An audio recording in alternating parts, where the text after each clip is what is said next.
Welcome to Fatima's kitchen. ഇന്ന് നമുക്ക് crispy chicken stick തയ്യാറാക്കിയെടുക്കാം. ഇത് നമുക്ക് ഈവനിങ് സ്നാക്കായും അല്ലെങ്കിൽ സ്റ്റാർട്ടറായും ഉപയോഗിക്കാൻ പറ്റിയ ഒരു ഐറ്റമാണ്. ഇതെങ്ങനെ തയ്യാറാക്കുന്നതെന്ന് നോക്കാം. ഒരു പാൻ നന്നായിട്ട് ചൂടാക്കിയെടുക്കാം. ഇതിലേക്ക് 2 ടേബിൾ സ്പൂൺ എണ്ണ ഒഴിച്ചു കൊടുക്കാം. എണ്ണ ഒന്ന് ചൂടായി തുടങ്ങുമ്പോൾ നമുക്കിതിലേക്ക് മീഡിയം സൈസിലുള്ള ഒരു സവോള ചെറുതായിട്ട് അരിഞ്ഞിട്ട് ഇതിലേക്ക് ചേർത്ത് കൊടുക്കാം. ഇതൊരു 2-3 മിനിറ്റ് നമുക്ക് നന്നായിട്ടൊന്ന് വഴറ്റിയെടുക്കാം. ആദ്യം ഇനി ഇതിലേക്ക് നമുക്ക് ഇഞ്ചി, വെളുത്തുള്ളി, പച്ചമുളക് പേസ്റ്റ് മിക്സായി അരച്ചതാണ്. 5 പച്ചമുളക്, ഒരു വലിയ 4 അല്ലി വെളുത്തുള്ളി, ഒരു ചെറിയ കഷ്ണം ഇഞ്ചി നന്നായിട്ടൊന്ന് 2-3 മിനിറ്റ് വഴറ്റിയെടുക്കാം. ഇതിന്റെ പച്ചക്കുത്ത് മാറുന്നത് വരെ വഴറ്റിയെടുക്കണം. ഇനി ഇതിലേക്ക് ചെറുതായി അരിഞ്ഞു വെച്ചിരിക്കുന്ന ബീൻസ് 10 ബീൻസ് ആണ് എടുത്തിരിക്കുന്നത്. ഇനി ഇതിലേക്ക് ചോപ്പ് ചെയ്ത് വെച്ചിരിക്കുന്ന ക്യാരറ്റ്, ഒരു ക്യാരറ്റ് ആണ് എടുത്തിരിക്കുന്നത്. ഇതിലേക്ക് ചേർത്ത് കൊടുക്കാം. ഗ്രേറ്റ് ചെയ്തിട്ടും ക്യാരറ്റ് ഇതിലേക്ക് ഇട്ട് കൊടുക്കാവുന്നതാണ്. നന്നായിട്ടൊന്ന് വേവിച്ചെടുക്കാം.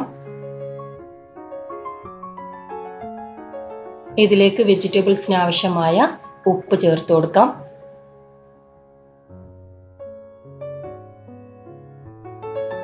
ഇനി ഇതിലേക്ക് 1/2 ടീസ്പൂൺ മഞ്ഞൾപ്പൊടി, 1 ടീസ്പൂൺ കുരുമുളക് പൊടി നന്നായിട്ടൊന്ന് വഴറ്റിയെടുക്കാം. ഇനി ഇതിലേക്ക് ഒരു ഉരുളക്കിഴങ്ങ് വേവിച്ചത് ഇട്ട് കൊടുക്കാം. അതിനുശേഷം നന്നായിട്ട് പൊട്ടാറ്റോ മാഷർ വെച്ചിട്ട് മാഷ് ചെയ്തെടുക്കാം. ഉപ്പിട്ടിട്ടാണ് ഞാനിവിടെ ഉരുളക്കിഴങ്ങ് വേവിച്ചത്. ഇനി ഇതിലേക്ക് 1/2 കിലോ ചിക്കൻ വേവിച്ചതാണിത്. ഉപ്പ്, കുരുമുളക് പൊടി, ഏലക്കായ, ഗ്രാമ്പു, പട്ട എന്നിവ ചേർത്ത് വേവിച്ച ചിക്കനാണിത്. മിക്സിയുടെ ചെറിയ ജാറിൽ നന്നായിട്ട് പൊടിച്ചെടുത്തതാണിത്. ഇതിലേക്ക് ചേർത്ത് കൊടുക്കാം. ഇത് നന്നായിട്ടൊന്ന് ഇളക്കി യോജിപ്പിച്ചെടുക്കണം. മസാലയുമായി നന്നായിട്ട് യോജിച്ച് കിട്ടണം.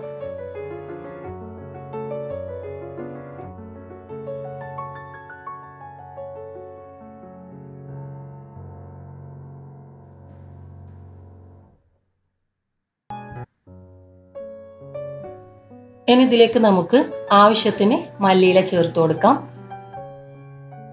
1/2 ടീസ്പൂൺ ഗരം മസാല പൗഡറും കൂടി ചേർത്ത് കൊടുക്കാം. ഇത് നന്നായിട്ടൊന്ന് ഇളക്കി കൊടുക്കാം. ഇപ്പൊ നമ്മുടെ ചിക്കൻ കൂട്ട് റെഡി ആയിട്ടുണ്ട്. ഇനി നമുക്ക് സ്റ്റൗ ഓഫ് ചെയ്യാം. ഇനി ഈ കൂട്ട് നമുക്കൊരു ബൗളിലേക്ക് മാറ്റാം. ഇതിലേക്ക് നമുക്ക് 2 ടേബിൾ സ്പൂൺ മൈദ ചേർത്ത് കൊടുക്കാം. അതിനുശേഷം നന്നായിട്ടൊന്ന് ഇത് ഇളക്കി യോജിപ്പിച്ചെടുക്കണം.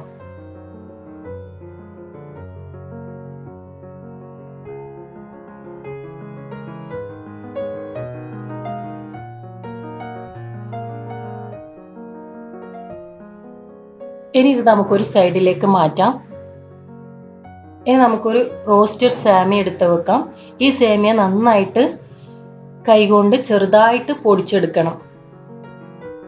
കഴിയുന്നത്ര ചെറുതായിട്ട് വേണം പൊടിച്ചെടുക്കാൻ വേണ്ടിയിട്ട്.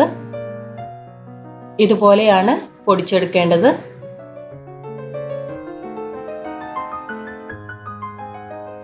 ഇനി നമുക്ക് സ്ക്വയർ എടുത്ത് വെക്കാം. 1/2 മണിക്കൂർ വെള്ളത്തിൽ കുതിർത്തെടുത്ത സ്ക്വയർ ആണിത്. ഇനി ഇതിലേക്ക് നമുക്ക് നേരത്തെ തയ്യാറാക്കി വെച്ചിരിക്കുന്ന ചിക്കൻ കൂട്ട്, അതായത് മസാല, ഇതിലേക്ക് സ്ക്വയറിലേക്ക് നന്നായിട്ട് പിടിച്ച് സിലിണ്ടർ ഷേപ്പാക്കി മാറ്റണം. ഇതുപോലെയാണ് ചെയ്തെടുക്കേണ്ടത്. ആദ്യം സിലിണ്ടർ ഷേപ്പാക്കിയിട്ട് പിന്നീട് സ്ക്വയറിൽ കുത്തിയാലും മതി. എങ്ങനെ വേണമെങ്കിലും നിങ്ങൾക്ക് ചെയ്യാം. ഇനി ഇത് സേമിയയിലേക്കിട്ട് നന്നായിട്ട് പൊതിഞ്ഞെടുക്കാം.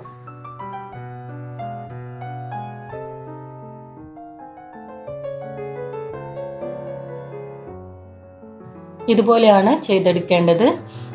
ഇനി ബാക്കിയുള്ളതെല്ലാം ഇതേ രീതിയിൽ തന്നെ ചെയ്തെടുക്കാം.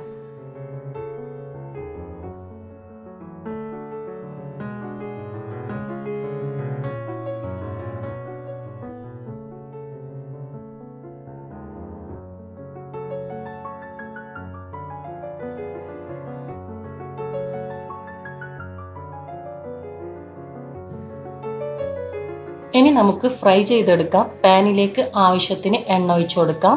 എണ്ണ ചൂടായി തുടങ്ങുമ്പോൾ നമുക്ക് മീഡിയം ഫ്ലെയിമിൽ വെച്ചിട്ട് ഫ്രൈ ചെയ്തെടുക്കാം. ഗോൾഡൻ ബ്രൗൺ നിറമാകുന്നത് വരെ ഫ്രൈ ചെയ്തെടുക്കണം. ഇപ്പോൾ ഒരു സൈഡ് ആയിട്ടുണ്ട്, നമുക്ക് തിരിച്ചിട്ട് കൊടുക്കാം.